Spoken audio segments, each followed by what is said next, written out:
Sir, আপনার সাথে দেখা করতে কিছু মেয়ে এসেছে। আমি তাদের বসতে বলেছি। মানে? ক্যানভাস থেকে চোখ তুলে আশ্চর্য দৃষ্টিতে তাকালো ইয়ামিন। অনম আমতা আমতা করে বলল, মানে স্যার, আমি তাদের বলছি আপনি বিজি। সকাল থেকে শত শত মানুষ এসে ফিরে যাচ্ছে, কাউকে ঢুকতে দেওয়া হয়নি। সন্ধ্যার আগে দেখা হওয়া কোনোভাবেই সম্ভব না। কিন্তু ওরা বলছে দেখা করতে না দিলে যাবে না, এখানেই সন্ধ্যা পর্যন্ত থাকবে। ইয়ামিন বেশ বিরক্ত হলো। দায়সারা গলায় বলল, এখন আমি কারোর সাথে দেখা করবো না, মেয়েগুলোকে বিদায় করো। ক্যানভাসে মুখহীন একটা নারী অবয়ব দেখা যাচ্ছে। খুব যত্নের সাথে ছবিটিতে ফিনিশিং দিচ্ছে ইয়ামিন, কিন্তু মুখ ছাড়া রমণীটিকে ভূতের মতো দেখাচ্ছে। অনম শুকনো মুখে বলল, কিন্তু স্যার, মেয়েগুলো খুব আগ্রহ নিয়ে বসে আছে। আমি কি করে চলে যেতে বলবো? মানে, আমার খুব মায়া লাগছে তাদের জন্য। হাতে ব্রাশ রেখে গরম দৃষ্টিতে তাকালো ইয়ামিন।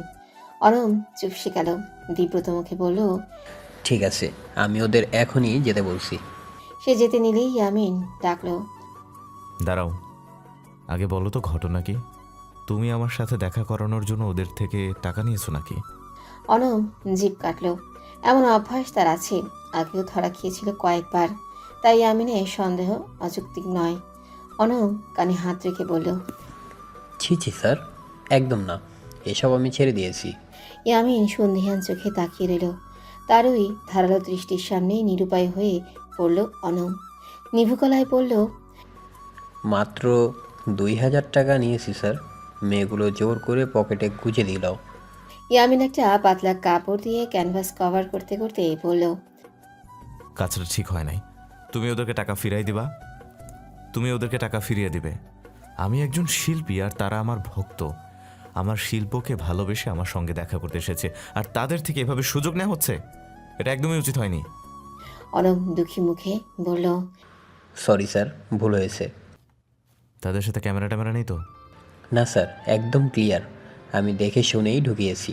তারা সবাই একসাথে ট্যুরে এসেছে। মেয়েগুলো ব্যালকনিতে অপেক্ষা করছে।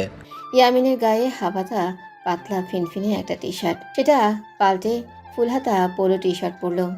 ক্যামেরা ব্যাপারটা আজকাল একটা আতঙ্কের বিষয় হয়ে দাঁড়িয়েছে তার কাছে। সে পাঞ্জাবি পরে জুম্মায় গেলেও এটা নিয়ে আর্টিকেল বের হয়ে যায়।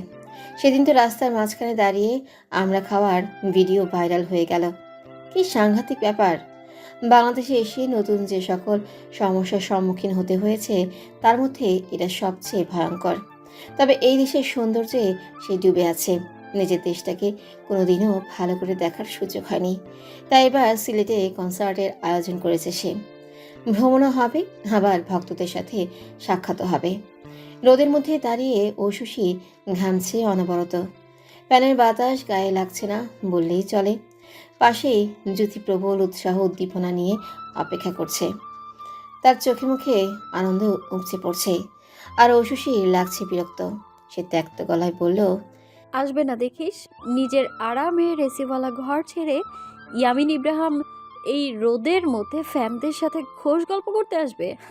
এটা আমার বিশ্বাস হয় না। তাছাড়া লোকটা প্রচণ্ড অহংকারী। শম্পা আর চোখে ঐশীর দিকে তাকালো। জ্যোতি ক্ষোভ নিয়ে বলল, ইয়ামিন ইব্রাহিমকে অহংকারী বলবি না, উনি ফ্যানদের সাথে অনেক বিনয়ী।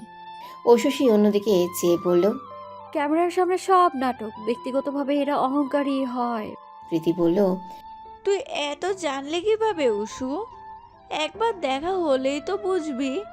ঐশী বিড়বিড় করে বলল, আমি দেখা করব না, উনি এলেই এখান থেকে চলে যাব, তারপর তোরা যত খুশি মাথায় তুলে নাচিস। হঠাৎ চেঁচিয়ে উঠল মেয়েরা। Navy blue polo T shirt, jeans আর চোখে সানগ্লাস পরিহিত অবস্থায় ইয়ামিনকে নামতে দেখা যাচ্ছে। ঐশী বাদে বাকিরা হুড়মুড়িয়ে ছুটে গেল। সিঁড়ির গোড়ায় দাঁড়িয়ে হাত নাড়ছে ইয়ামিন ইব্রাহিম, ঠোঁটে বিনয়ী ভদ্র হাসি। ঐশী এক পা দুপা করে পিছিয়ে যায় অনেকটা। সে মোটেও সামনে যাবে না। ব্যালকনি থেকে দাঁড়িয়ে জারুল গাছের ছাউনিতে এসে দাঁড়ায়। ইয়ামিনকে সে চিনতে পারছে না। অনেক বদলে গেছে সে, অনেক। আগের মতো রক্তটা উদ্ধত ভাবটা নেই।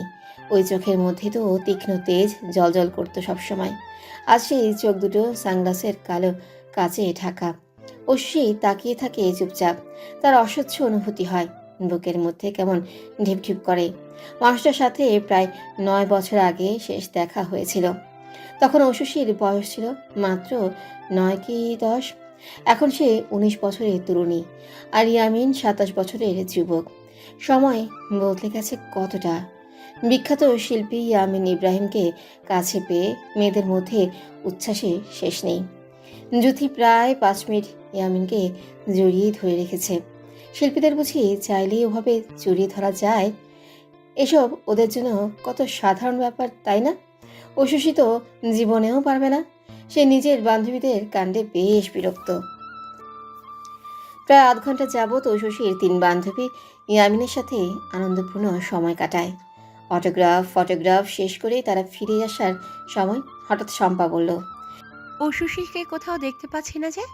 ইয়ামিন নামটা শুনে এক মুহূর্ত থামে, তারপর সিঁড়ি ভেঙে উপরে উঠে যায়। যুথি এদিক সেদিক চেয়ে বলে উঠল, ওই তো পাগলিটা ওখানে দাঁড়িয়ে আছে। কি করছে ও ওখানে? কে জানে। সবাই ঐশীর কাছে এগিয়ে আসে। ঐশী দীর্ঘ নিঃশ্বাস ছেড়ে প্রশ্ন করল, তোদের আদিক্ষেতা শেষ হয়েছে? প্রীতি বিস্মিত কণ্ঠে বলল, তুই সত্যি গেলি না? একটাও ছবি তুলতে মন চাইলো না তোর ওনার সাথে? ঐশী ভ্রুকুচকে শুধালো, ওনার সাথে ছবি তুলে কি আমি টাকা পাবো? কেন আজ এরা ছবি তুলতে যাব? এতে আমার লাভটা কি? প্রীতি 2 হাত জড়ো করে কপালে ঠেকিয়ে বলল, ক্ষমা দে মা, বড্ড ভুল হয়েছে তোকে আন্ডার এস্টিমেট করে। তুই সত্যি একটা অন্যরকম চিজ। জ্যোতি বুকের উপর হাত রেখে বলল, ইয়ামিন ইব্রাহিম কিন্তু আসলে অনেক সুইট পার্সন, তাই না? আমার তো এখনো হাত কাঁপছে, শরীর অবশ অবশ করছে। ইস, বিশ্বাসই হচ্ছে না ওনাকে আমি জড়িয়ে ধরেছি। এই ছবি তুলেছিলি তোরা? শম্পা বলল। আমি তুলেছি, এই তো। জ্যোতি আবেগ ভরা দৃষ্টিতে ছবির দিকে চেয়ে রইল। তার আজকের দিনটা স্বপ্ন স্বপ্ন লাগছে। ঐশী ঠেস মেরে বলল, হয়েছে, এবার চল, ঢাকা গিয়ে এই ছবি প্রিন্ট করে গলায় ঝুলে রাখিস। শম্পা আর প্রীতি হেসে ফেলল। জ্যোতি গান শুনতে ভীষণ ভালোবাসে। ইয়ামিন ইব্রাহিম তার প্রিয় শিল্পী। লোটার গলায় জাদুর মতো একটা ব্যাপার আছে। তার এমন স্যাড সং নেই যেটা শুনলে চোখে পানি আসবে না, পাথর হৃদয় অবধি গলতে বাধ্য।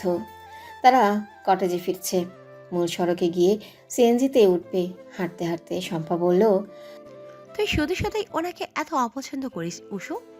উনি মানুষটা আসলেই নাইস। আমাদের সাথে কত সুন্দর করে কথা বলো, কি ভালো ব্যবহার। মনেই হয় না উনি যে একজন সেলিব্রিটি। এত দুষ্টুমি করলো। ঐশী মুখ বেঁকিয়ে বলল, সবই টাকার খেলা। ওনার সাথে দেখা করার জন্য 2000 টাকা খাইয়েছিস বলেই ভালো আপ্যায়ন পেয়েছিস, এটা ভুলে যাস না। শম্পা ভ্রুকুচকে বলল, তোর কথাগুলো শুনে মনে হচ্ছে ইয়ামিন ইব্রাহিমের সাথে বুঝি পূর্ণ জন্মে কোনো শত্রুতা ছিল তোর। ঐশী চুপ করে যায়।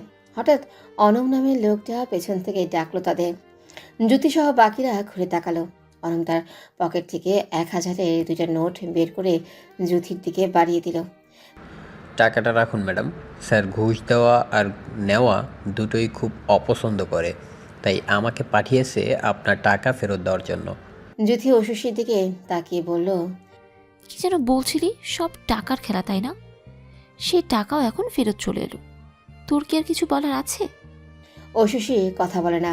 জ্যোতি অনমের দিকে ঘুরে হাসি মুখে বলল, আজকে আমার জীবনের সবচেয়ে আনন্দের দিন ভাইয়া। আপনার জন্য আমার স্বপ্ন পূরণ হয়েছে। আমরা সবাই খুব খুশি, তাই টাকাটা আপনি রাখুন। ভেবে নিন এটা আমাদের থেকে আপনার জন্য সামান্য ধন্যবাদ। অনম গদগদ স্বরে বলল, এমন করে বললে আর ফেরাই কিভাবে? সে টাকাটা পুনরায় পকেটে গুজিয়ে নিল। ঐশী ছাড়া বাকিরা হাসতে লাগলো। বন্ধুদের সাথে 3 দিনের ট্যুরে সিলেট এসেছে ঐশী। তারা সবাই জাহাঙ্গীরনগর বিশ্ববিদ্যালয়ের শিক্ষার্থী। একই ডিপার্টমেন্টে রসায়নবিদ্যায় পড়াশোনা করে। 2 দিন আগেই তাদের ঢাকায় ফেরার কথা ছিল। ইয়ামিন ইব্রাহিমের কনসার্টের খবর শুনে সেই পরিকল্পনা স্থগিত। সবাই টিকিট কেটে অপেক্ষায় আছে কনসার্ট দেখবে বলে। আজ সন্ধ্যায় কনসার্ট শেষ করে রাতেই তারা ফিরে যাবে। যদিও ঐশীর কনসার্ট দেখার প্রতি কোনো আগ্রহ নেই, সে তো বন্ধুদের সিদ্ধান্তে বাধ্য হয়ে মেনে নিয়েছে। ঐশীদের গ্রুপে সদস্যের সংখ্যা 10 জন, 4 জন মেয়ে আর বাকিরা সব ছেলে। প্রথমে শুধু ছেলেরাই নিজেদের গাড়ি নিয়ে ঘুরতে আসার পরিকল্পনা করেছিল। হঠাৎ মেয়েরাও জেদ ধরে বসলো, তারাও সঙ্গে যাবে। প্রথমে প্রথমে মেয়েদের সংখ্যা হয়েছিল 8 জন, কিন্তু বাসা থেকে সবাই অনুমতি পেল না। 4 জন সাহসী মেয়ে, যাদের বাসায় কোনো ঝামেলা নেই, তারাই কেবল আসতে পেরেছে। ঐশীরও আসার কথা ছিল না, কিন্তু সৌভাগ্যবশত তার দুলাভাই ত্রিশান ব্যবসার কাজে থাইল্যান্ড গেছে। তাই ঐশী তার উষ্ণতা আপু আর মাকে সহজেই মানিয়ে আসতে পেরেছে। যদিও এখন তার মনে হচ্ছে এখানে না এলেই ভালো হতো। কটেজে ফিরতেই দেখা গেল ছেলেরা মাঠে ফুটবল খেলতে নেমে গেছে। এই জায়গাটা প্রাকৃতিকভাবে ভীষণ সুন্দর। ঘন সবুজে ঘেরা বিশাল বিশাল মাঠ, মাথার উপর ছাউনির মতো বড় বড় গাছ, চক্ষু শীতল করার মতো দৃশ্য চারিদিকে। অজান্তেই মন ফুরফুরে হয়ে ওঠে। ঐশীদের দেখেই রোহান আর জাইন খেলা রেখে ছুটে এলো। জাইন কোমরে হাত গুজে জিজ্ঞাসা করলো, কি রে, দেখা হয়েছে? তার প্রশ্নে বিদ্রুপের সুর। তারাও গতকাল ইয়ামিন ইব্রাহিমের সাথে দেখা করতে গিয়ে ফিরে এসেছে। দেখা হয়নি। মেয়েদের ক্ষেত্রেও তাই হবে, এমনটাই তাদের ধারণা। যুথি উচ্ছ্বাসপূর্ণ কণ্ঠে বলল, অফকোর্স দেখা হয়েছে, বলেছিলাম না আমরা দেখা করেই ছাড়বো। এবার দ্রুত 3000 টাকা বের কর। শম্পা আর প্রীতি হৈ হৈ করে তাল মেলায় যুথির কথায়। জাইন আর রোহানের মুখ শুকিয়ে যায়। ছেলেরা আর মেয়েরা এই নিয়ে বাজি লেগেছিল। যারা আগে দেখা করতে পারবে তারা প্রতিপক্ষ দলকে 3000 টাকা দেবে। রোহান বলল, এত সহজে বিশ্বাস করব না, আগে প্রুফ দেখাও। প্রীতি দ্রুত নিজের ফোন বের করে, ইয়ামিনের সাথে তোলা ছবিগুলো বের করে দেখাতে থাকে। রোহান আর জাইন হতবাক। তারা কি দোষ করেছে তাহলে?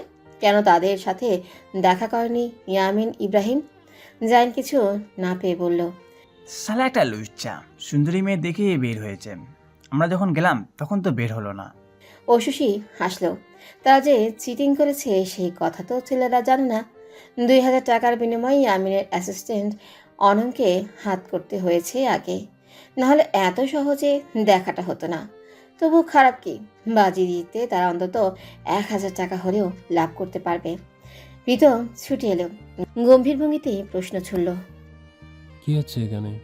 রোহান আশ্বাস নিয়ে বলল, আমরা বাজিতে হেরে গেছি দোস্ত, এখন নাকি ওদের 3000 টাকা দিতে হবে। এটা কোনো কথা? বাজির ব্যাপার নিয়ে প্রীতমকে তেমন বিচলিত মনে হলো না। সে ঐশীর দিকে চেয়ে ঠান্ডা গলায় বলল, এদিকে আয়।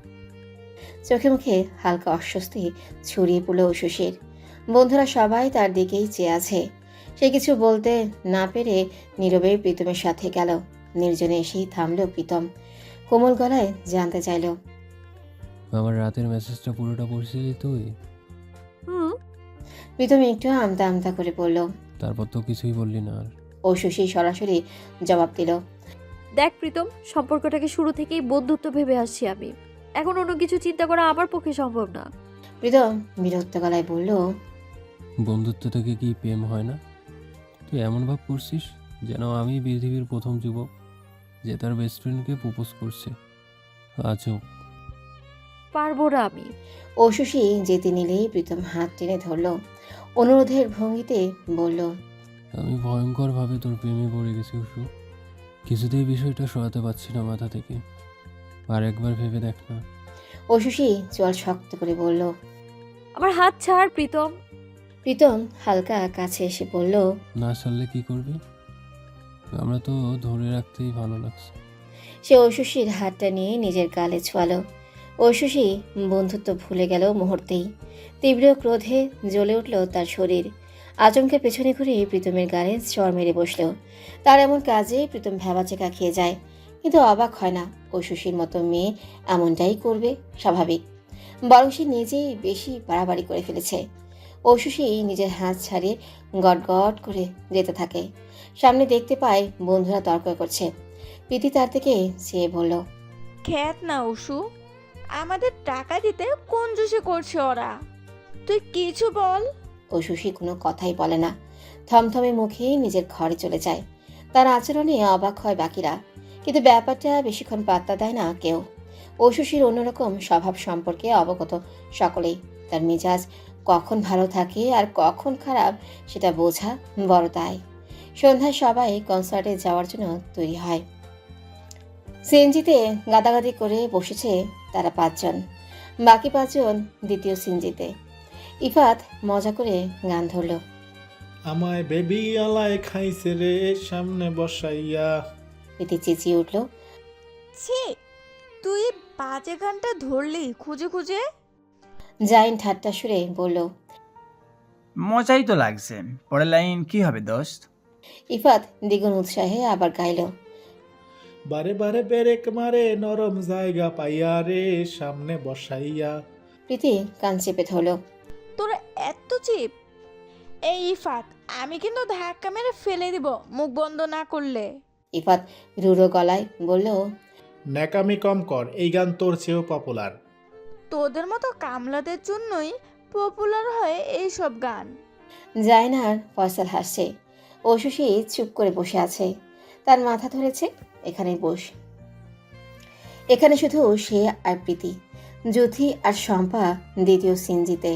প্রীতমও তাদের সাথে। ঐশী ইচ্ছে করেই প্রীতমদের সিএনজিতে উঠেনি। সে সর্বোচ্চ চেষ্টা করছে প্রীতমকে এড়িয়ে চলার। তাদের গন্তব্য বালিশিরা রিসোর্ট। সেখানকার ছাদে আজ কনসার্ট হবে। টিকিটের দাম খুব চড়া, তবু সবাই কিনেছে। তাদের এবারের ট্যুরটা সবচেয়ে স্মরণীয় হতে যাচ্ছে। খোলা আকাশের নিচে কার্পেটের উপর সারিবদ্ধভাবে সাজানো চেয়ারে বসে আছে শ্রোতারা। নিচেও মানুষের উপচে পড়া ভিড়। সবচেয়ে দামি টিকিট যারা কেটেছে তারাই রুফটপে স্থান পেয়েছে। ঐশীরা সেখানে জায়গা পায়নি, তাই তারা বসেছে নিচে। জ্যোতি একরাশ আফসোস নিয়ে বলল। এইখান থেকে দেখতে তো ইয়ামিন ইব্রাহিমকে চাঁদের থেকেও ছোট লাগবে। শম্পা বলল। কিছু করার নেই, তবুও আমাদের ভাগ্য ভালো যে দুপুরে পার্সোনালি মিট করতে পেরেছিলাম। তুই তো জড়িয়েও ধরেছিস। ঐশী বলল। ধুর, তোরা সরে এসব ছাইপাস, আমার গান শুনতে ভালো লাগছে না, মাথা ধরে যাচ্ছে এত হইচই এখানে। প্রীতম শান্ত গলায় বলল। তুই চাইলে আমরা ওই দিকটা হাঁটতে যেতে পারি, জায়গাটা সুন্দর আছে, ঘুরে ঘুরে একটু দেখলাম। ঐশী মুখ ভার করে বলল। দরকার নেই। সে চুপচাপ বসে রইল নিজের জায়গায়। প্রীতম একটু হাসল। সে জানতো ঐশী যেতে রাজি হবে না, তবু একটু বলে দেখল। গিটার হাতে ইয়ামিন ইব্রাহিম উপস্থিত হতেই শোরগোল পড়ে যায় চারিদিকে। তার গায়ে লেমন রঙের পাঞ্জাবি। স্টেজ অনেক উঁচুতে হওয়ায় নিজের মানুষেরাও স্পষ্ট দেখতে পাচ্ছে তাকে। গান শোনার চেয়েও ছবি তোলায় আগ্রহ বেশি মানুষেরা ফোন তাক করে রেখেছে উপরে। জ্যোতিরা একদম উঠে দাঁড়িয়ে যায়। ইয়ামিনের সাথে গলা মিলিয়ে গান গাইতে শুরু করে। সুরে সুরে হাততালি বাজিয়ে যায় ভক্তকুল। ঐশী বসে আছে শান্ত হয়ে। প্রীতমও চুপচাপ। পরপর 3টি জমজমাট গান শেষ করতেই শ্রোতাদের অনুরোধে ইয়ামিন একটা বাংলা গান ধরে।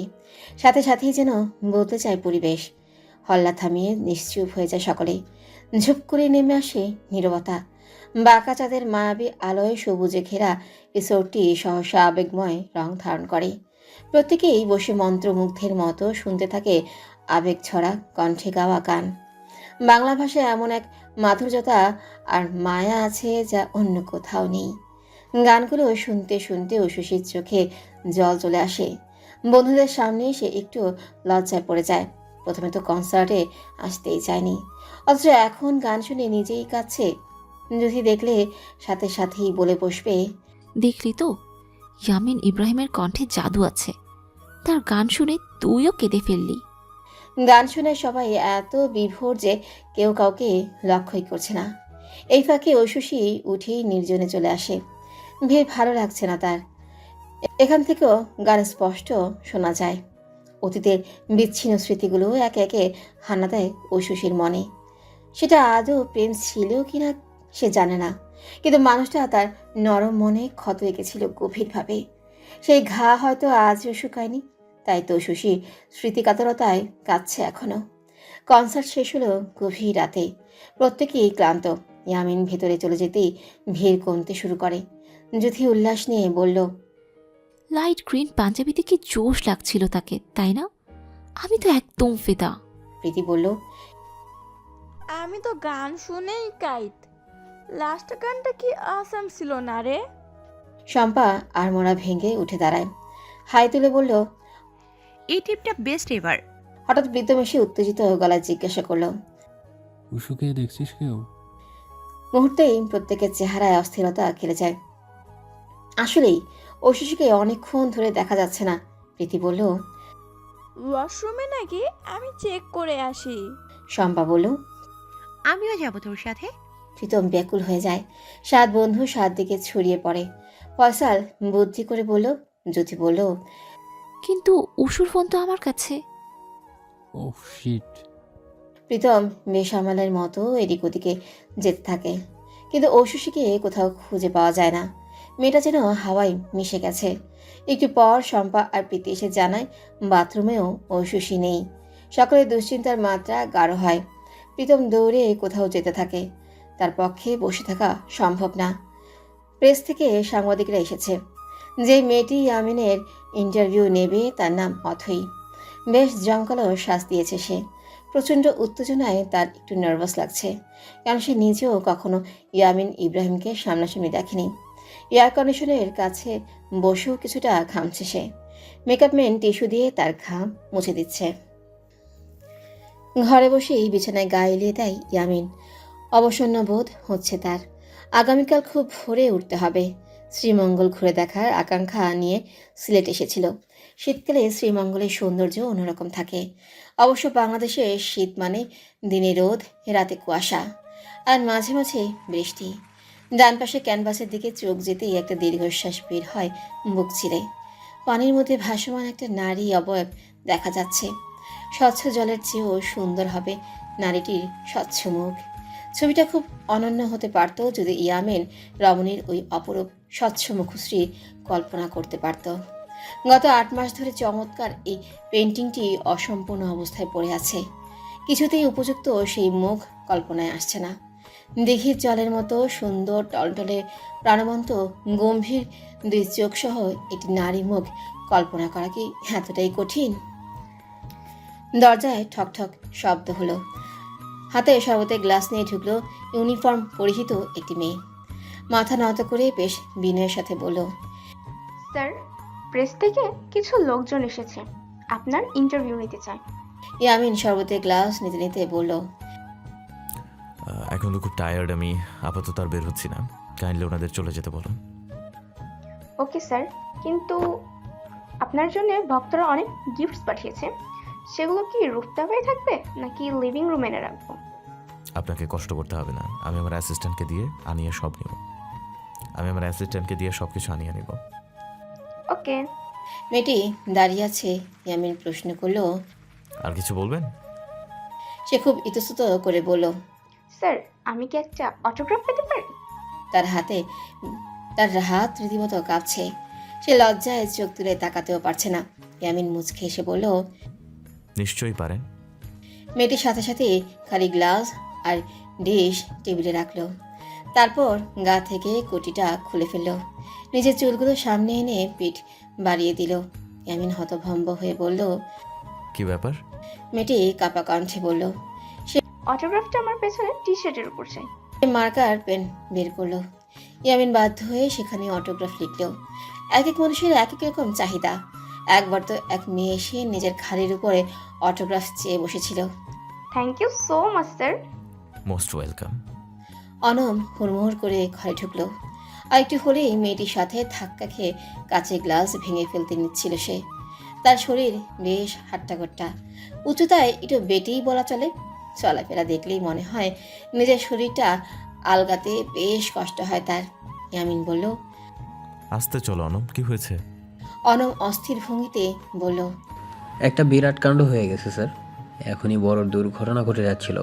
আমার গলা শুকিয়ে আসছে, মাথা ঘুরছে এখনো। হায় আল্লাহ, কি দেখলাম এটা! আপনি শুনলে তো অবাক হয়ে যাবেন। ইয়ামিন কঠিন চোখে তাকিয়ে আছে। অনম নিজেকে ধাতস্থ করে বলল। Sorry sir. ইয়ামিন শীতল গলায় বলল। ডিসক্লেমার বাদ দিয়ে মেইন পয়েন্টে আসো, বলো। অনম জিহ্বা দিয়ে ঠোঁট ভিজিয়ে নিল একবার, তারপর বলল। একটা মেয়ে স্যার সুইসাইড করতে নিয়েছিল। কোন মেয়ে? ওই তো দুপুরে আপনার সাথে দেখা করতে এসেছিল যে, তাদের মধ্যে একজন। আমি না ধরলে তো মেয়েটা উঁচু থেকে পড়ে যাচ্ছিল। কোথায় সে এখন? বাইরে আছে। চলো তো গিয়ে দেখি কি ব্যাপার। ইয়ামিন এই কথা বলে সামনে হাঁটতে লাগলো। অনম আশা করেনি যে ইয়ামিন এই ঘটনার জন্য এখন ঘর থেকে বের হবে। আগে জানলে সেই মেয়েটিকে ভেতরেই নিয়ে আসতো। অশিশি মাথা নিচে করে দাঁড়িয়ে আছে। আশেপাশের মানুষ তার দিকে বড় বড় চোখে তাকাচ্ছে। বেশ অস্বস্তি লাগছে তার। অনম এসে বলল, এক্সকিউজ মি ম্যাডাম, ভেতরে চলুন। কেন? স্যার আপনার সঙ্গে দেখা করতে চান। অশিশি তীক্ষ্ণ গলায় বলল, দেখুন, আপনি ভুল বুঝেছেন। ওটা একটা ইনসিডেন্ট ছিল। আমি সুইসাইড করতে যাইনি। ধরা খেলে সবাই এমনই বলে। আশ্চর্য তো! আমি আপনার সঙ্গে কেন মিথ্যে বলবো? এতে আমার কি লাভ? আচ্ছা মানলাম আপনি সত্যি বলছেন, তাও ভেতরে আসুন, স্যার আপনাকে নিয়ে যেতে বলেছে। লিভিং রুমের একটা সিঙ্গেল সোফায় বসে আছে ইয়ামিন। আগামীকাল কি কি করবে সেই নিয়ে একটা শিডিউল ফিক্সড করে ফেলেছিল মনে মনে। ঠিক তখনই দরজা ঠেলে ভেতরে ঢুকলো অশুষি। তার গায়ে কালো রঙের ভারী কাজ করা কামিজ, জর্জেটের ওড়না দিয়ে মাথা ঢাকা, তবুও কপালের উপর এলোমেলো চুল নজরে পড়ছে। ফর্সা নিখুঁত মুখ, চিকন নাক, থুতনির মাঝে খাঁজ, পাতলা আর মিষ্টি চেহারা, চোখের মনে ঘন কালো অথচ খুব স্বচ্ছ আর গভীর। ভ্রুকুচকে সে এমনভাবে তাকিয়ে আছে যেন খুবই বিরক্ত। ইয়ামিন গাঢ় দৃষ্টিতে পর্যবেক্ষণ করছিল মেয়েটিকে। অনমের ডাকে তার ঘোর কাটল। স্যার এটাই ওই মেয়ে। ইয়ামিন সামান্য চমকে বলল। ও আচ্ছা, বসুন প্লিজ। অশুষি যথেষ্ট দূরত্ব বজায় রেখে একটা সোফায় বসলো। আর চোখে একবার ইয়ামিনের মুখের দিকে তাকিয়ে দৃষ্টি ফিরিয়ে নিল। ইয়ামিন বলল, দুপুরের মেয়েগুলোর সাথে তো ওনাকে দেখিনি। জি স্যার, ম্যাডাম অন্য পাশে ছিলেন, ভিতরে আসেননি, তাই হয়তো আপনি দেখেননি। ইয়ামিন একটু অবাকই হলো। তার সঙ্গে দেখা করতে এসেও কেউ ভেতরে ঢুকেনি, অটোগ্রাফ চায়নি, ছবি তোলেনি। ব্যাপারগুলো যেন অস্বাভাবিক। অবশ্য মেয়েটাকে দেখে কেমন বিষণ্ণ লাগছে। চট করে ইয়ামিনের মনে হলো এই মুখটা সে আগেও দেখেছে, ভীষণ চেনা। কি নাম আপনার? কোমল গলায় জানতে চাইল ইয়ামিন। অশুষি ঝাঁঝালে উত্তর দিল, আমার নাম কেন জানতে চাইছেন আপনি? আপনি রাগ করেছেন নাকি? রাগার মতোই ব্যাপার। আপনার এই অ্যাসিস্ট্যান্ট একটু বেশিই বোঝে। আমি শুধু নিজের মতো একা একা হাঁটছিলাম, সুইসাইড করতে যাইনি আমি। উনি উল্টা কথা বলায় সবাই এখন আমার দিকে অন্যভাবে তাকাচ্ছে।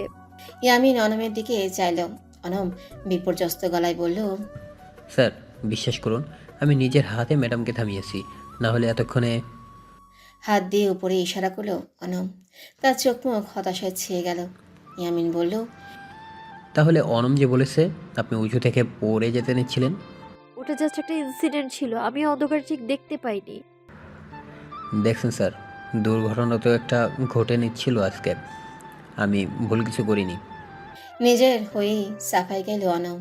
ইয়ামিন তাকে থামিয়ে বলল, তাহলে তো আমার অ্যাসিস্ট্যান্ট আপনার উপকারই করেছে।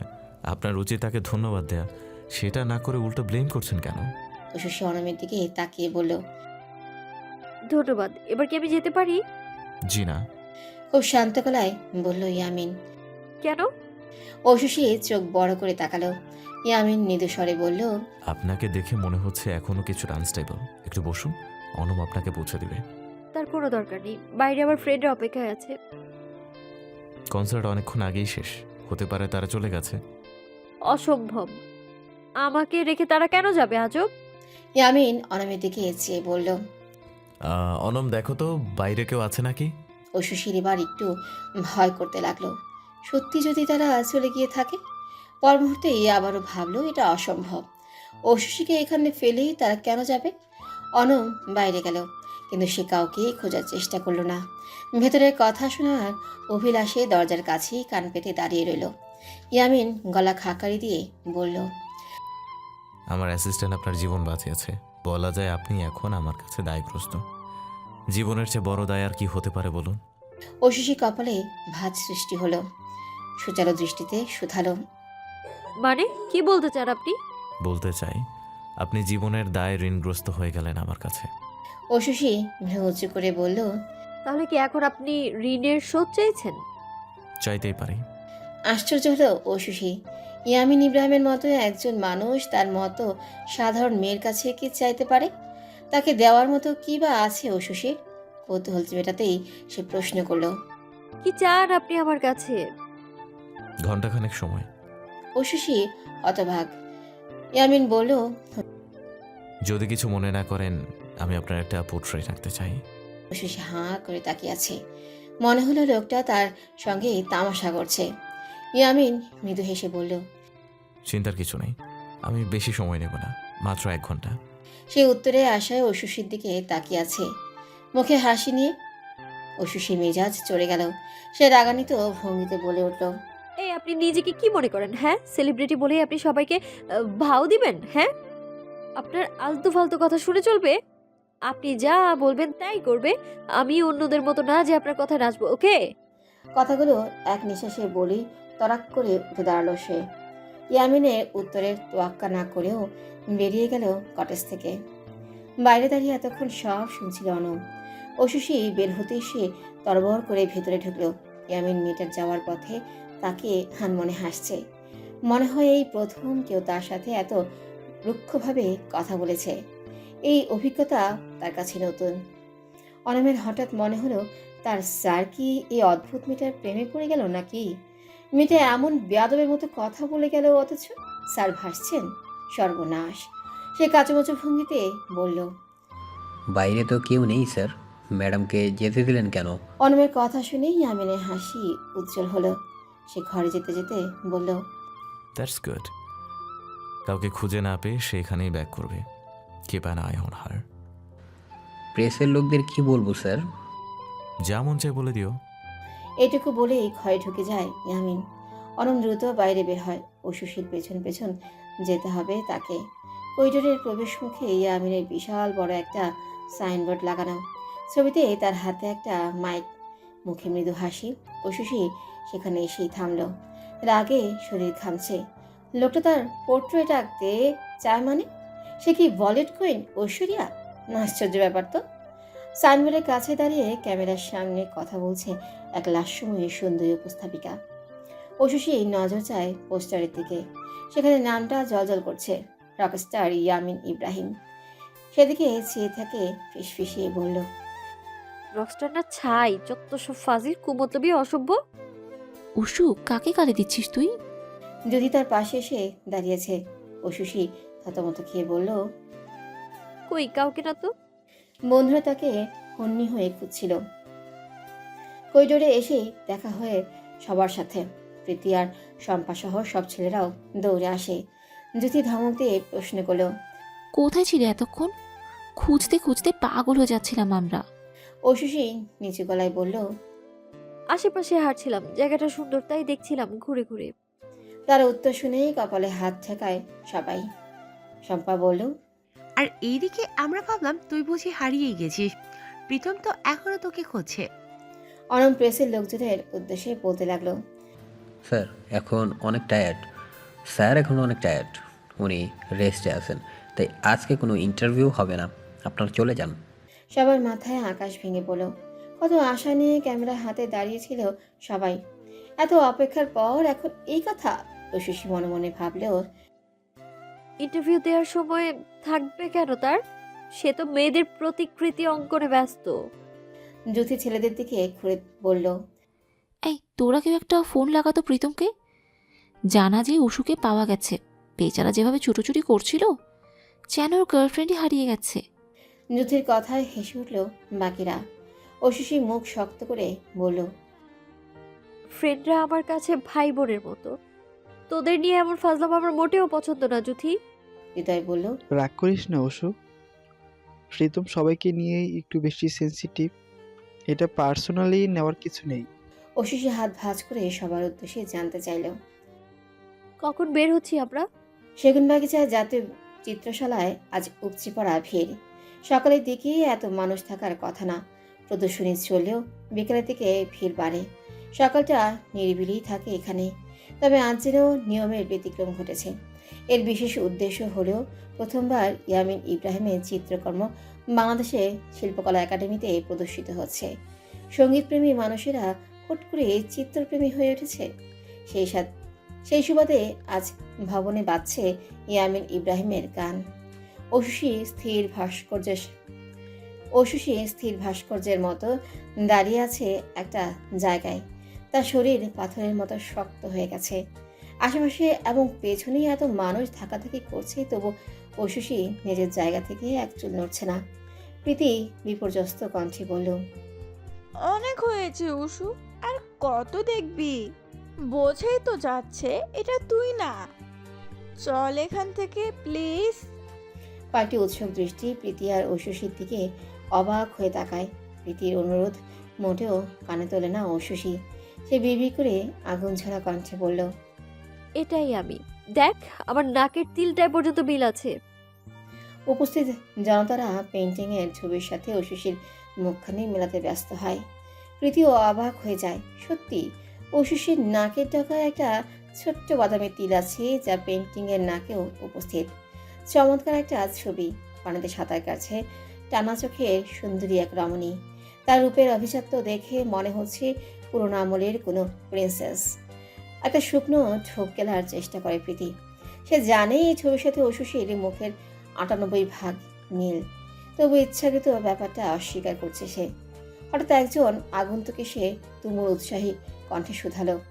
ঐশী থতমত খেয়ে তাকায়। তার আশেপাশের মানুষের ভিড় বেড়ে গেছে। সবাই তাকে আগ্রহ ভরা দৃষ্টিতে এমনভাবে দেখছে যেন সে নিজে আগাগোড়া একটা শিল্পকর্ম। কয়েকজন তো ক্যামেরা নিয়ে ছবিও তুলতে লাগলো। ঐশী তড়িতে ওনার নিজের মুখ ঢেকে ফেলে। প্রীতি সবাইকে ধমক দিয়ে বলল, এসব কি করেছেন? আপনারা ছবি কেন তুলছেন? এই পেন্টিং এর সাথে আমার বান্ধবীর কোনো সম্পর্ক নেই। আপনারা প্লিজ সরে দাঁড়ান। কোনো মতে ঐশীকে নিয়ে ভিড়ভাট্টা থেকে বেরিয়ে আসে প্রীতি। সামনে জুথি আর শম্পা ছিল। তারাও রীতিমতো হতভম্ব বনে গেছে। মূলত এই সারা পড়ে যাওয়া পেন্টিং দেখার জন্যই আজ সকাল সকাল সবাই ন্যাশনাল আর্ট গ্যালারিতে এসেছিল। 2 দিন ধরে এখানে এক্সিবিশন চলছে। গতকাল চারুকলা ডিপার্টমেন্টের ঋতু ঐশীর ফোনে একটা মেসেজ পাঠিয়েছিল। পেন্টিংটির ছবি নিজের ফোনে লুকিয়ে তুলে এনেছে সে, কারণ তার কাছে মনে হয়েছে এই পেন্টিংয়ের পুকুরে সাঁতার কাটারত রমণীটি ঐশী। সে কোনো উদ্দেশ্য নিয়ে নয়, বরং সরল মনে আগ্রহ করে ঐশীকে ছবিটি দেখায়। আর সেটাই কাল হয়ে দাঁড়ায়। ছবিটি দেখার পর থেকেই ঐশী রেগে ঢোল হয়ে গেছে। সকাল সকাল বান্ধবীদের নিয়ে সেগুন বাগিচায় চলে এসেছে নিজের চোখে পেন্টিংটি দেখবে বলে। শম্পা আমতা আমতা করে বলল, এত হাইপার হওয়ার কিছু নেই উষু। আমার মনে হয় এটা কাকতালীয় ব্যাপার। পৃথিবীতে কতই কাকতালীয় ব্যাপার ঘটে যায়, তাই না? ঐশী ক্রোধ সিক্ত কণ্ঠে বলল, তোর কাছে এটা কাকতালীয় ব্যাপার কেন মনে হচ্ছে আজব? আমার নাকের তিল পর্যন্ত বিলে গেছে, এটাও কি কাকতালীয় বল? জ্যোতি ঝোপাকিয়ে বলল, আশ্চর্য, তুই কি বলতে চাস অশু? ইয়ামিন ইব্রাহিম ইচ্ছে করে তোর ছবি এঁকেছে? আরে উনি কি জীবনেও কখনো তোকে দেখেছে নিজের চোখে? সেটাই তো। প্রীতি তাল মিলায়। ঐশী নিশ্চুপ হয়ে যায়। সেদিন কটেজে কি হয়েছিল সেই ঘটনা এখনো বন্ধুদের বলা হয়নি। তো অবিশ্বাস্য ব্যাপার, তারা বিশ্বাস করবে কিনা সেটাও এখন এক চিন্তা। জ্যোতি কাছে এসে বলল, আমরা সিলেট থেকে ফিরেছি 10 দিনও হয়নি।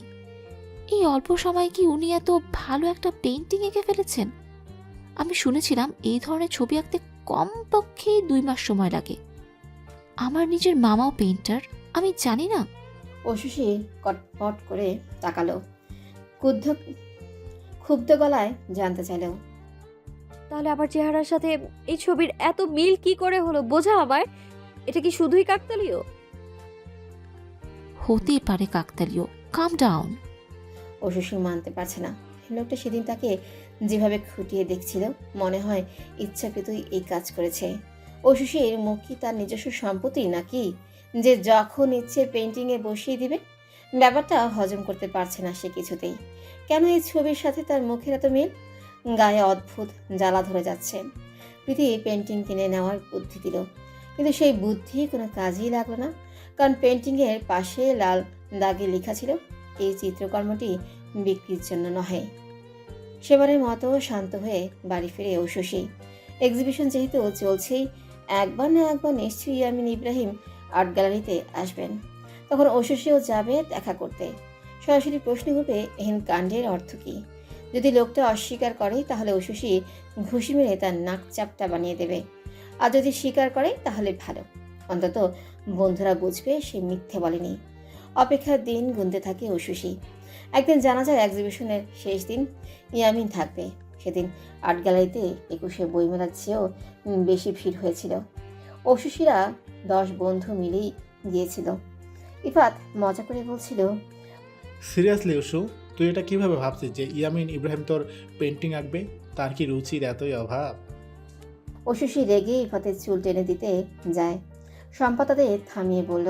প্রীতম অগ্নিদৃষ্টিতে তাকায়, ফোঁস করে বলে উঠল, তোর ফেমাসের গুষ্টি মারিয়ে যদি সত্যি ওটা অসুর পেন্টিং হয়, তাহলে ওই শালার হাত একটাও আস্ত রাখবো না, ভেঙে গুঁড়ো করে দেবো একদম। বাকিরা হাসিতে ভেঙে পড়ে প্রীতমের কথায়। রোহান বিড়বিড় করে টিকপিনে কাটে। জেলাসির লেভেলটা দেখ। জ্যোতি চোখের ইশারায় তাকে চুপ করতে বলে। ভাগ্যিস ঐশসী কথাটা শুনতে পায়নি, তাহলে এতক্ষণে ঠিকই তেলে আসতো। তার অগোচরে বন্ধুরা প্রায় প্রীতম আর ঐশসীকে নিয়ে গসিপ করে, যা ঐশসীর কানে গেলে ভূমিকম্প শুরু হবে। তারা সন্ধ্যা পর্যন্ত অপেক্ষা করে কাটায়, কিন্তু ইয়ামিন ইব্রাহিম আসেনি। যারা অটোগ্রাফ আর একটা সেলফির জন্য সারাদিন অপেক্ষা করেছে তারা হতাশা নিয়ে বাড়ি ফেরে। ঐশসী জেদের মাত্রা আরও তীব্র হয়। সেদিন ডিনারে নিজের বড় বোনকে প্রশ্ন করলো ঐশসী। আচ্ছা আপু, তোমার কি অতীতের কথা মনে আছে? উষ্ণতা সালাদের জন্য শশা কাটছিল, তখন অবজ্ঞাসূচক ভঙ্গিতে জানতে চাইল। অতীতের তো অনেক ঘটনাই আছে, কোন কথা জানতে চাইছিস বুঝতে পারছি না, স্পেসিফিকলি বল। ঐশসী খুব ইতস্তত বোধ করে। ইয়ামিনের কথাটি সরাসরি জিজ্ঞেস করতে তার এত নার্ভাস কেন লাগছে। একটু উসখুস করে বলেই ফেলো, তোমার একটা লম্বা করে স্টুডেন্ট ছিল না কলেজে পড়তো যে, ওদের বাড়ি তখন পল্টনে ছিল। তুমি আর আমি একবার দাওয়াতে গিয়েছিলাম ওদের বাড়িতে। উষ্ণতা মুখে হাসি এনে বলল, ইয়ামিনের কথা বলছিস? ঐশসী অপ্রতিভ হয়, মাথা নেড়ে হ্যাঁসূচক জবাব দেয়। উষ্ণতা অবাক হয়ে জিজ্ঞেস করলো, হঠাৎ ওর কথা মনে পড়লো কেন তোর? কারণ আছে, কিছুদিন আগে আমরা শ্রীমঙ্গল ট্যুরে গেলাম না, তখন ওনার সাথে দেখা হয়েছিল। উনি তো এখন বাংলাদেশে আছেন। তাই নাকি?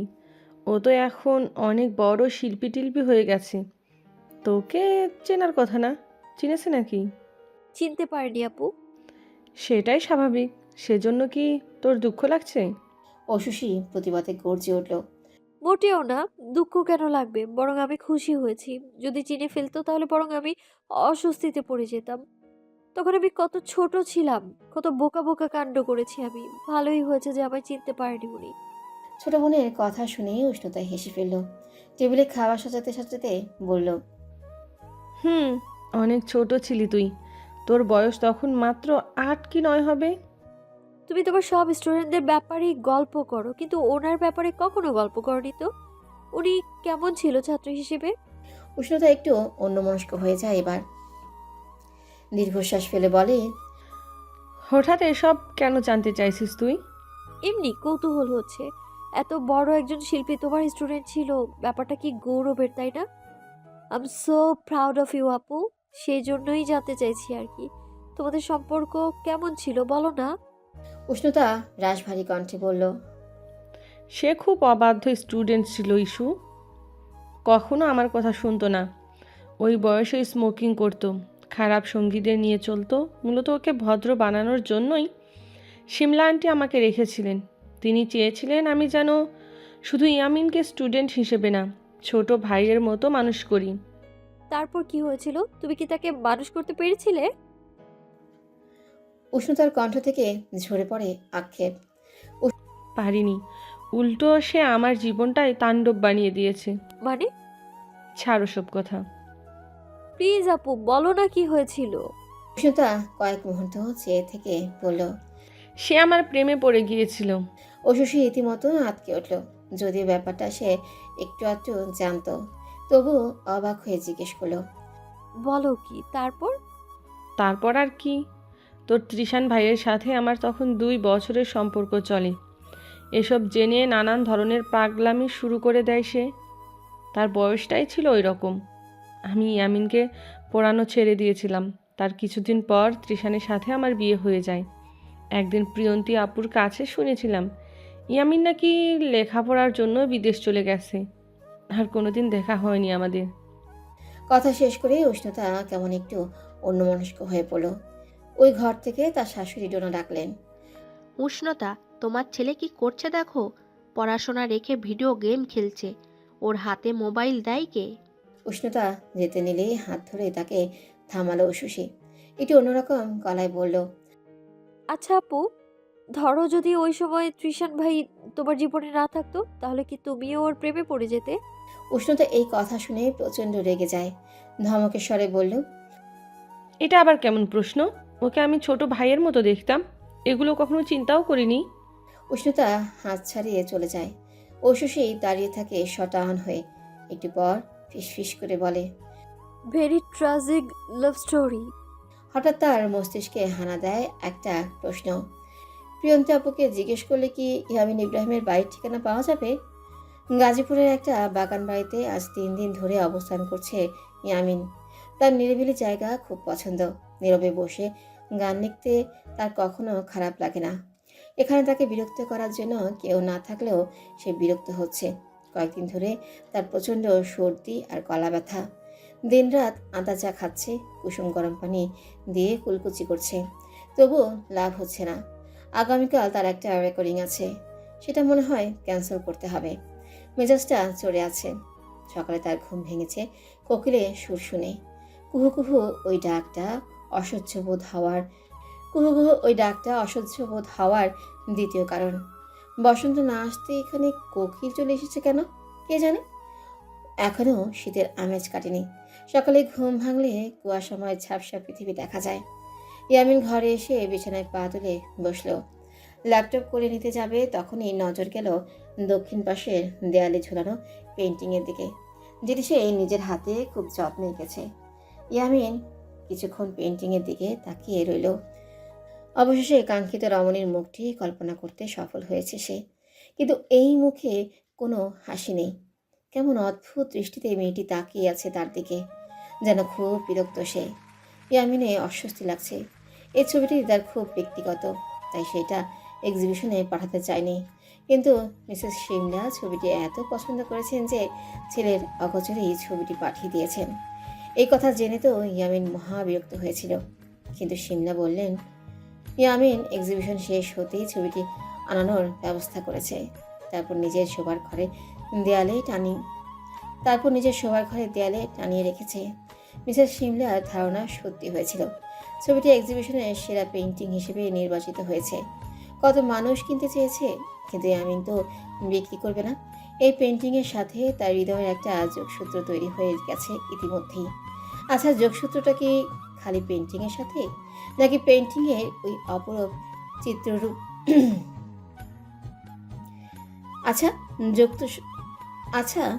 যোগসূত্রটা কি খালি পেইন্টিংয়ের সাথে, নাকি পেইন্টিংয়ের ওই অপরূপ চিত্ররূপসীর সাথে? সকাল সকাল গ্যারেজ থেকে গাড়ি নিয়ে বের হয়ে পড়ে পশুষী। একা একাই ড্রাইভ করে চলে যায় মতিঝিল।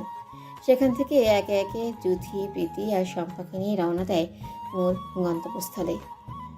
শম্পার ঘুম তখনও কাটেনি। সে চোখ ডলতে ডলতে ভারী বিরক্ত গলায় প্রশ্ন করল, কি এমন জরুরি দরকার পড়লো তোর যে এই সকাল সকাল আমাদের গরুর মতো ঘুম থেকে তুলে আনলে? শশী কোনো উত্তর দেয় না, এক মনে ড্রাইভ করেই যায়। সে ড্রাইভিংটা ভালোই আয়ত্ত করেছে। তার দুলাভাই তাকে ড্রাইভিং শিখিয়েছে ছোটবেলা থেকেই। 18 বছর হতেও শশী লাইসেন্স পেয়ে গেছে। প্রীতি কৌতূহল নিয়ে বলল, আমরা কোথায় যাচ্ছি উষু? এটা অন্তত বল। শশী শীতল গলায় উত্তর দিল, ইয়ামিন ইব্রাহিমের বাড়ি। জ্যোতি তখন ব্রেডে কামড় বসাচ্ছিল। কথাটা শুনে খাবার তার নাকে মুখে আটকে যায়। সকালে সে ব্রেকফাস্ট করেনি। খিদেও চলে যায় কথা শুনে।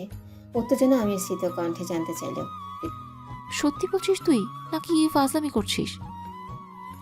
তুই ওনার বাসার ঠিকানা কি করে জানলি? কালেক্ট করেছি এক জায়গা থেকে। কি বলল? শশী এমনভাবে কথা বলছে যেন এগুলো কোনো ব্যাপারই না তার কাছে। জ্যোতি মাথায় হাত চেপে ধরল। তুমুল বিস্ময় নিয়ে বলতে লাগলো, ও মাই গড, আগে বলবি না? তাহলে একটু ফিটফাট হয়ে আসতাম। এই জগিংয়ের আউটফিটে চলে আসতাম না। দেখতে আমাকে কেমন লাগছে বলতো? শম্পা হেসে ফেলল। প্রীতির ভয় লাগছে, সে আতঙ্ক নিয়ে শুধালো।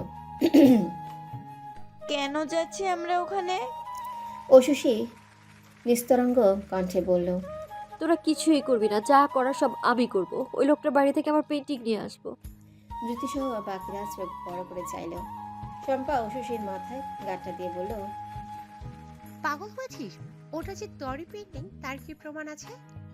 চুপ করে বসে থাক, প্রমাণ পরে বুঝবি। প্রীতি করুণ গলায় বলল। ওশো, বাড়াবাড়ি করিস না। উনি তোকে ওই পেন্টিং কেন দিবে? শত শত মানুষ ওটা কিনতে চেয়েছে, কাউকে দেওয়া হয়নি, আর তুই চাইলেই তোকে দিয়ে দিবে? জ্যোতি বলল, তার চেয়েও বড় কথা, আমরা দেখা করতে পারবো কি? আমাদের যদি বাড়িতেই না ঢুকতে দেয়? অশুষি হাসে, কারো কথায় কোনো জবাব দেয় না, নীরবে ড্রাইভ করতেই থাকে।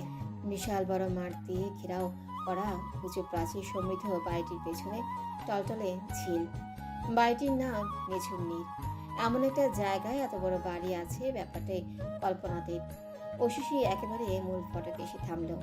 বিকট শব্দে হর্ন বাজিয়ে আশেপাশে মনোযোগ আকর্ষণ করতে চাইল। ইউনিফর্ম পরিহিত নাদুস নাদুস দেখতে একজন দারোয়ান এগিয়ে এলো তখন। বিরক্ত ভঙ্গিতে বলল, অযথা হর্ন বাজাবেন না, ওইদিকে দেখুন। অশুষিও তার বান্ধবীরা দেখল প্রকাণ্ড গেটের সামনে সাইনবোর্ডে বড় বড় অক্ষরে লেখা, বাড়ির সামনে হর্ন বাজানো পুরোপুরি নিষিদ্ধ। এছাড়াও শ্রুতিকটু শব্দ উৎপন্ন করা থেকে বিরত থাকুন। পরিবেশের ভারসাম্য বজায় রাখতে সাহায্য করুন। নিবেদনতে কর্তৃপক্ষ। প্রীতি ফিসফিসিয়ে বলল, এই জন্যই বুঝি বাড়ির নাম নিঝুম নীর? সবকিছু নিস্তব্ধ, নিঝুম। ইয়ামিন ইব্রাহিম আছে, দেখা করা যাবে? দারোয়ান গম্ভীর মুখে সালাম দিল সবার উদ্দেশ্যে। অশুষি বলল, দ্রুত ওনাকে খবর দিন, নিচে আসতে বলুন। শম্পা অবাক হয়ে বলল, তোর কি মাথা ঠিক আছে? ইয়ামিন ইব্রাহিম আমাদের জন্য নিচে আসবেন, উল্টো আমাদের উপরে যেতে হতে পারে। দারুণ হাসি এসে মুখে শুধালো, আপনাদের কি যেন অ্যাপার্টমেন্ট ছিল? অশুষি রাগি রাগি মুখে জবাব দিল, অ্যাপয়েন্টমেন্ট থাকতে হবে কেন? উনি কি প্রাইম মিনিস্টার যে দেখা করার জন্য অ্যাপয়েন্টমেন্ট লাগবে? আজব ব্যাপার। দারোয়ান কেমন শান্ত দৃষ্টিতে অশুষিকে দেখল। জ্যোতি মিনমিন করে বলল, ভদ্রভাবে কথা বলা যায় না উষু? তোকে বুঝতে হবে আমরা একটা সেলিব্রিটির বাড়িতে এসেছি, তাও যেন তেন সেলিব্রিটি না, ইন্টারন্যাশনাল লেভেলের সেলিব্রিটি। অশুষি খিটমিট করে বলল, সেলিব্রিটি মাই ফুড। মানুষের মুখ চুরি করে ছবি আঁকে, সে আবার কিসের সেলিব্রিটি? দারোয়ান ইন্টারকমে ফোন দিতে গেল, একটু পর ফিরে এসে বলল, স্যার দেখা করতে পারবেন না। অশুষি খ্যাপা কণ্ঠে বলল, কেন পারবেন না? আপনি বলুন, বিষয়টা জরুরি। দারোয়ান পেছনে হাত গুটিয়ে নিল। ভাব দেখে মনে হচ্ছে এ বাড়ির মালিক সে নিজেই। বেশ শান্ত ভঙ্গিতে জানতে চাইল, আপনার নাম কি? স্যার কি আপনাকে চেনেন? কি পারপাস এসেছেন? অশুষি মিলিয়ে গেল। নাম বলে তো চেনার কথা না, এত বছর আগের অতীত ইয়ামিন নিশ্চয়ই মনে করে বসে থাকবে না।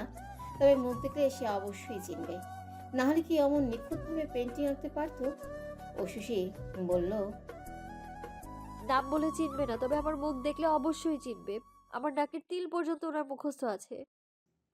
দারুণের ভাব দেখে মনে হলো অশুষির হয়তো কথা শুনে সময় নষ্ট করার ইচ্ছে তার নেই।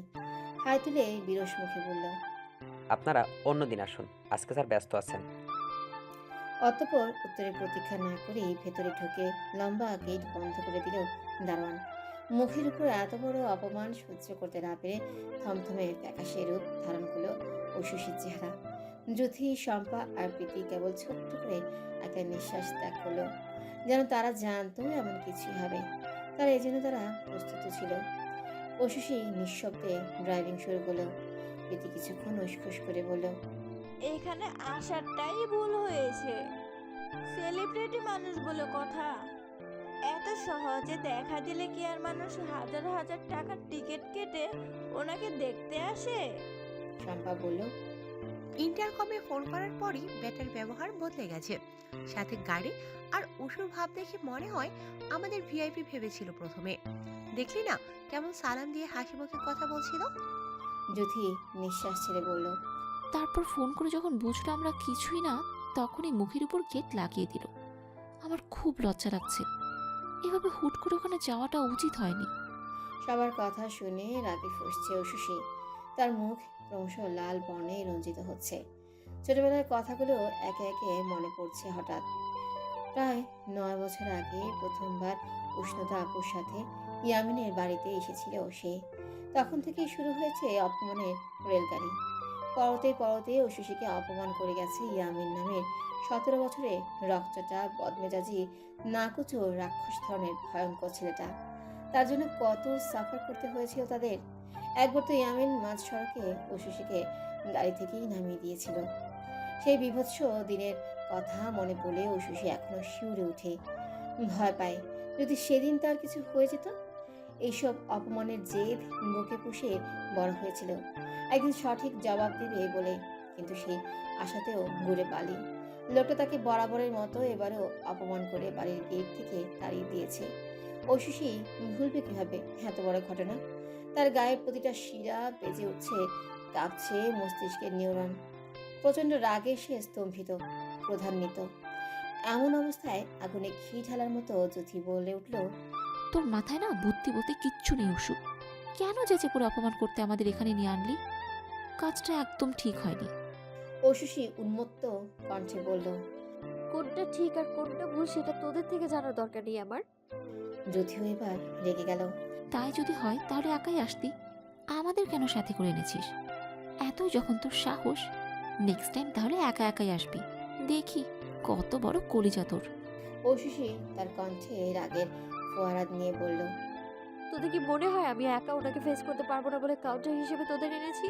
শম্পা মৃদু গলায় বলল, আচ্ছা বাদ দে, তোরা এবার ঝগড়া শুরু করিস না। জ্যোতি উশুশির পাশেই বসা, সে শম্পার কথা কানেও তুলে না, ঠান্ডা স্বরে বলল, তাছাড়া আর কি? তুই একা আসতে ভয় পাচ্ছিলি বলে আমাদের এনেছিস, এটা কি মিথ্যে? অবশ্যই মিথ্যা। তোদের এনেছিলাম কারণ তোরা ওই দাম্ভিক লোকটার ডাই হার্ট ফ্যান। কত না বলতি উনি অনেক আন্তরিক, বিনয়ী, সেলিব্রিটি হিসেবে কোনো অহংকার নেই, অথচ এখন তো বাড়িতেই ঢুকতে দিল না। জ্যোতি গম্ভীর মুখে বলল, সেটাই স্বাভাবিক। দেশে ওনার লক্ষ কোটি ফ্যান আছে, সবাইকে যদি ঢুকতে দেয় না তাহলে তো ওনাদের বাড়িটা লঙ্গরখানায় পরিণত হবে। উশুশির ফোন বেজে উঠল। প্রীতমের নাম্বার দেখে সে রিসিভ করার গরজ দেখালো না, তাছাড়া সে ড্রাইভিংয়ে ব্যস্ত। জ্যোতি ফোনটা রিসিভ করলো। ওই পাশ থেকে প্রীতম বলল, তোরা কোথায়? শুনলাম সব নাকি একসাথে বেরিয়েছিস। জ্যোতি বলল, এই তো গাজীপুরের দিকে আছি। উষু কোথায়? তুই ওর ফোন ধরলি যে? আছে, ড্রাইভ করছে ও। ও, তা গাজীপুরে কি করছিস তোরা? জ্যোতি পুরো ব্যাপার বিস্তারিত জানালো। প্রীতম এসব শুনে প্রচন্ড রেগে গেল। রেগে থাকলে তার কথায় আঞ্চলিক টান চলে আসে। সে বিরক্ত গলায় বলতে লাগলো, তোরা মাইয়া মানুষ বড় আজব কিসিমের প্রজাতি ভাই। বুঝলাম যে পেন্টিংয়ের সাথে উষুর তোমরা হালকা একটু মিল আছে, তাই বইলা এই ফাতরা বিষয় নিয়ে গ্যাপজাম করতে সোজা গাজীপুরে চলে যাবে? কোনো মানে হয় এসবের? জ্যোতি শান্ত গলায় বলল, জানতাম না। উষু গাড়িতে ওঠার পর আমাদের জানিয়েছে। এই মায়ের সব কিছুতেই বাড়াবাড়ি, নাকের ডগায় তেজ খালি কড়াকড়ি খায়। একটু সাবধানে কথা বল, ফোন কিন্তু লাউড স্পিকারে আর উষু সব শুনছে। প্রীতম চুপসে গেল, বিড়বিড় করে বলল, দূর শালি, আগে বলবি না? উশুশি গমগমে স্বরে বলল, ফোন রাখ জ্যোতি, আগামী 1 মাস যেন ও আর আমাকে ফোন না করে, তাহলে আমি মোবাইল আছাড় দিব একদম। উশুশি রাগান্বিত কণ্ঠ শুনে প্রীতম নিজেই ভয়ে ফোন রেখে দিল। প্রীতি আর শম্পা এই ঘটনায় চাপা শব্দে হাসতে লাগলো। উশুশির মুখ তখনও থমথমে, রাগ এসে চোখে মুখে অন্ধকার দেখছে। ইয়ামিন ইব্রাহিমের মুখোমুখি হয়ে এই অপমানের জবাব না দেওয়া অবধি তার শরীরে রক্ত ঠান্ডা হবে না। মিসেস শিমলা সকাল সকাল অনেক বাজার নিয়ে এসেছেন, নিজে তদারকি করে তাজা মাছ, মাংস, সবজি কিনেছেন। ছেলেটা এত বছর পর বিদেশ থেকে ফিরেছে। তিনি ছেলের মনোরঞ্জনের জন্য প্রতিদিন নতুন কিছু করতে চেষ্টা করেন। তবে আজকের আয়োজনের পেছনে একটা বিশেষ উদ্দেশ্য আছে, যা ইয়ামিনকে এখনো জানানো হয়নি। ঘুম ভেঙে সকালে ইয়ামিন 1 কাপ দুধ চিনি বিহীন আদা চা খায়, তারপর গানের অনুশীলনে বসে। খুব শীঘ্রই তার একটা অ্যালবাম বের হতে যাচ্ছে। ইদানিং সে অনেক ব্যস্ত, গান লিখে আর সুর তৈরি করেই তার সকাল কাটে। সেজন্য নীরব পরিবেশ দরকার। কিন্তু আজ সকাল থেকে এত হল্লা হচ্ছে কেন বাড়িতে? বারবার মনোযোগে বিঘ্ন ঘটে যাচ্ছে। ইয়ামিন একবার ভাবলেও বাইরে গিয়ে দেখে আসবে, কিন্তু তার প্রয়োজন হলো না। মিসেস সিমলা নিজেই এলেন। ঘরে ঢুকেই তিনি সর্বপ্রথম প্রশ্ন করলেন, বাবা বিয়ে করবে? ইয়ামিন হতভম্ব হলো। পরমুহূর্তে নিজেকে সামলে হাসি মুখে উত্তর দিল। নিশ্চয়ই করবো মা, কেন করবো না? সিমলা নিভলেন। ইতস্তত ভঙ্গিতে বললেন, আমি কিন্তু মজা করছি না। ইয়ামিন বলল। আমিও না। সিমলা কাছে এসে বললেন, তুই সত্যি বিয়ে করবি? ইয়ামিন সহজ ভঙ্গিতে গলায় বলল, হ্যাঁ, বিয়ে তো একদিন করতেই হবে।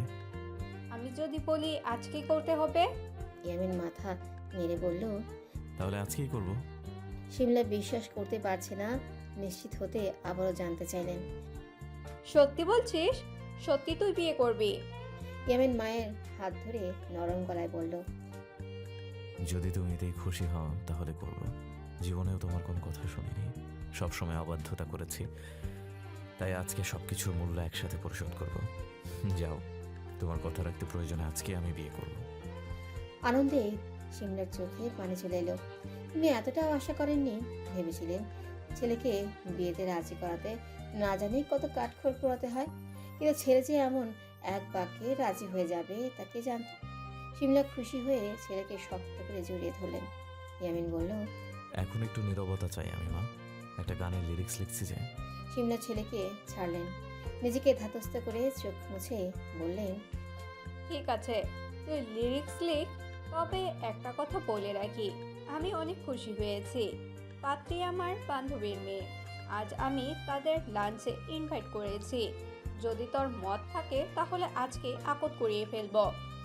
ইয়ামিন মৃদু হেসে বলল, শুধু আমার মত থাকলেই হবে? তোমার বান্ধবীর মেয়েরও তো কনসেন্ট থাকতে হবে।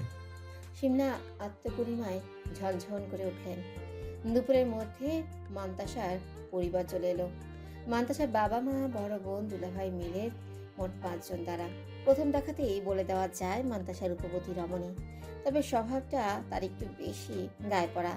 সে প্রথম দেখাতেই আমিনকে বলে বসলো, আপনি আমার জীবনে দেখা সবচেয়ে হ্যান্ডসাম পুরুষ। হবু বরকে ধাম করে মুখের উপর যে হ্যান্ডসাম বলে দিতে পারে সে হয় খুব বেশি বুদ্ধিমতী, নয়তো খুব বোকা। মান্তাসার ক্ষেত্রে দ্বিতীয় ব্যাপারটা সত্য হওয়ার সম্ভাবনা প্রবল, কারণ মেয়েটা প্রচুর কথা বলে। বুদ্ধিমতী মেয়েরা এত কথা বলে না। মাত্র আধ ঘন্টায় সে নিজে অতীত, বর্তমান, ভবিষ্যৎ পরিকল্পনা সব বলে ফেলেছে। তার থেকেও একটু নিস্তার পেতে ইয়ামিন নির্জনে এসেছিল। সেখানেও মান্তাসা তাকে খুঁজে বের করে ফেলেছে।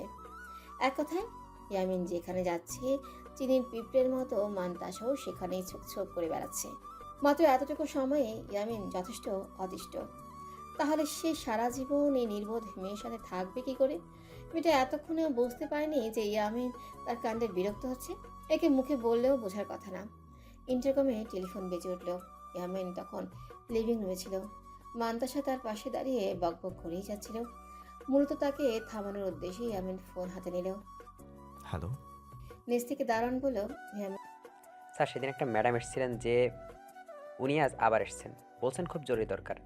যেন মান্তাসার থেকে নিস্তার পাওয়ার একটা বাহানা খুঁজে পেলে হঠাৎ চট করেই বলল, ঠিক আছে, তুমি তাকে ভেতরে এনে বসো, আমি আসছি।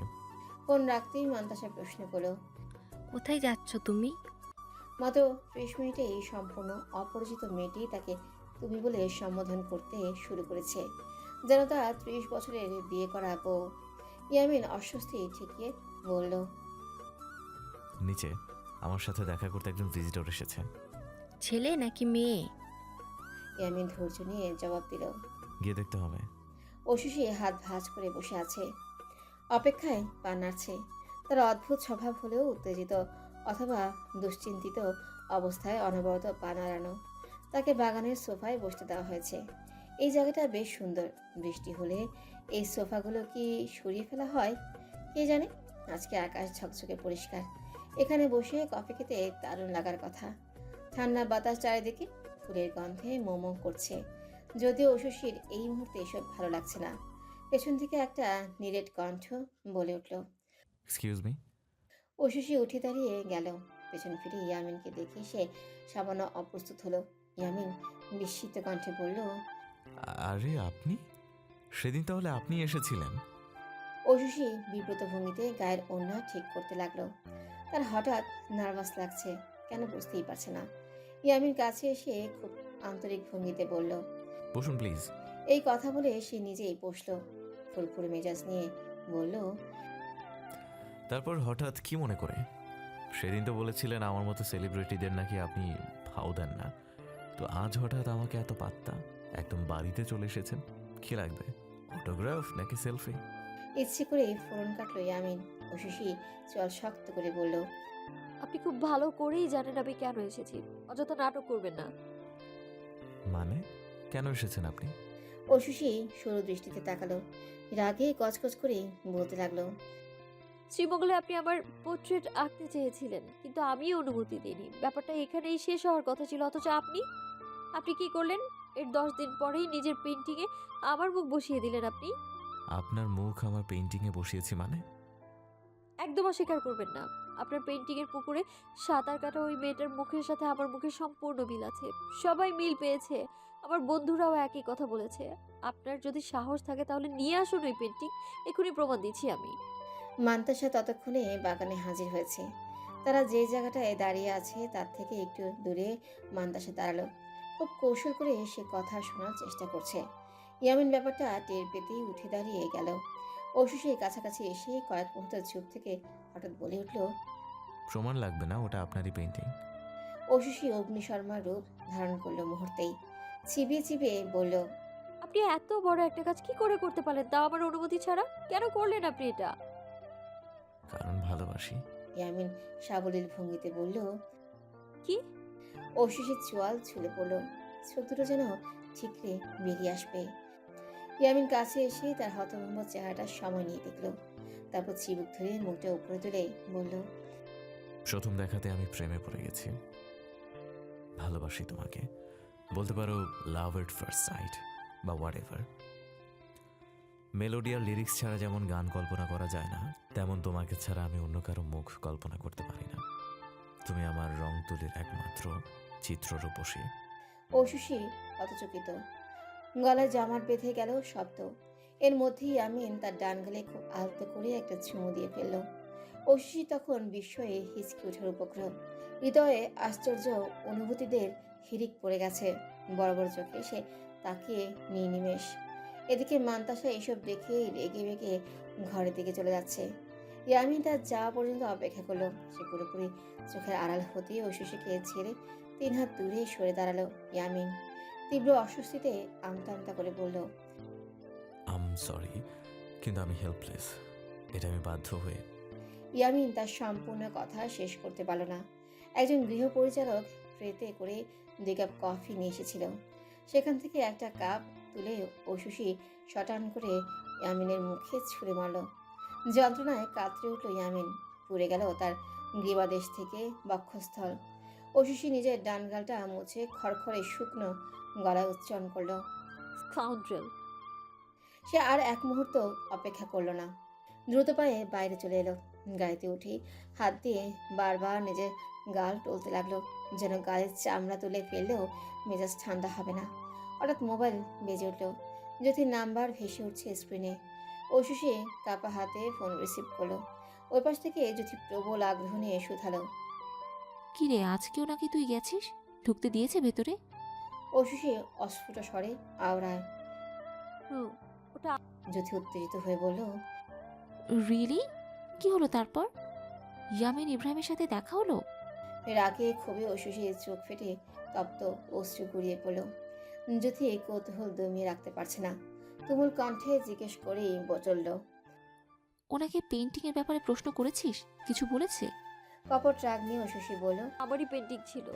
কি, সিরিয়াসলি? উনি বলেছেন উনি নাকি আমাকে ভালোবাসেন, সেজন্য আমার ছবি এঁকেছেন। আমার মুখ ছাড়া অন্য মুখ নাকি কল্পনাও করতে পারে না, এসব বলে আমার গালে চুমু দিয়েছেন। শেষ কথা বলার সময় ঐশীর কণ্ঠ নিভে এলো। গালে হাত রাখলো সে পুনরায়। আয়নায় নিজের প্রতিচ্ছবি দেখল। ওদিকে জ্যোতি হাসতে হাসতে ভেঙে পড়ছে। রুদ্ধ কণ্ঠে বলল, তারপর এই ঘটনা কি ঘুমিয়ে স্বপ্ন দেখেছিস? নাকি জেগে থেকেই? ঐশী প্রত্যুত্তর করলো না। সে বুঝতে পারলো যদি তার কথা ফাজলামি ভেবে উড়িয়ে দিয়েছে। বিশ্বাস করেনি মোটেও। তাছাড়া এটা বিশ্বাসযোগ্য কোনো ঘটনাও নয়। কিন্তু ঐশী তার চোখের পানি সামলাতেই পারছে না। ফিসফিস করে সে ইয়ামিনকে অভিশাপ দিল। বদমাস, তোর ঠোঁট পুড়ে যাক, জিভ ঝলসে যাক তোর। সকালে নরম রোদ সাদা পর্দা করে উকি দিয়েছে। ঘরে ডিম লাইটটা তখনও জ্বলছে। ঘড়িতে 7:30 বাজে। উষ্ণতা ঘরে ঢুকেই দেখলেও ঐশী এখনও ঘুমে বিভোর। অথচ প্রতিদিন এই সময়ে সে গোসলে ঢুকে যায়। ভার্সিটি যাওয়ার জন্য তৈরি হতে থাকে। আজ তো তার ক্লাসও আছে। তাহলে এখনো বিছানায় লেপ্টে কেন? উষ্ণতা জানালার কাছে গিয়ে পর্দা সরিয়ে দিতেই স্বচ্ছ কাচ ভেদ করে হুড়মুড়িয়ে অতি বেগুনি রশ্মি ছড়িয়ে পড়ল ঘরময়। রোদে তীব্র উত্তাপ ঐশী মুখশ্রী স্পর্শ করতেই চোখ মুখ কুচকে অন্যদিকে ফিরল সে। উষ্ণতা ডিম লাইট নিভিয়ে পড়ল। উঠে পড় লক্ষ্মীটি, ভার্সিটি যেতে হবে না? এখনো ঘুমিয়ে আছিস যে? ঐশী বিড়বিড় করে বলল, যাব না আমি ভার্সিটি। বোনের উত্তর শুনে অবাক হলে উষ্ণতা। গতকালও সে এক কথা বলেছে। দুদিন ধরে মেয়েটা কি যেন হয়েছে, সারাক্ষণ ভূতের মতো থম মেরে থাকে। তাকে কোনো প্রশ্ন করলেও জবাব দেয় না। মিনিট দুয়েক পর থতমত খেয়ে তাকায়, যেন সে এই জগতে নেই, হারিয়ে গেছে ভিন্ন দুনিয়ায়। উষ্ণতা বোনের মতিগতি কিছুই বুঝতে পারছে না। ডাইনিংয়ে গিয়ে দেখলো বাবা ছেলে ব্রেকফাস্ট করতে বসে গেছে। তৃষান এত যত্নের সাথে বড় ছেলেকে খাইয়ে ছেলে দিচ্ছে, হয়েও আবার নিজেও খাচ্ছে। মিনমিন করে বলছে, এত বড় ছেলে এখনো গুছিয়ে খাওয়াটা শিখলো না।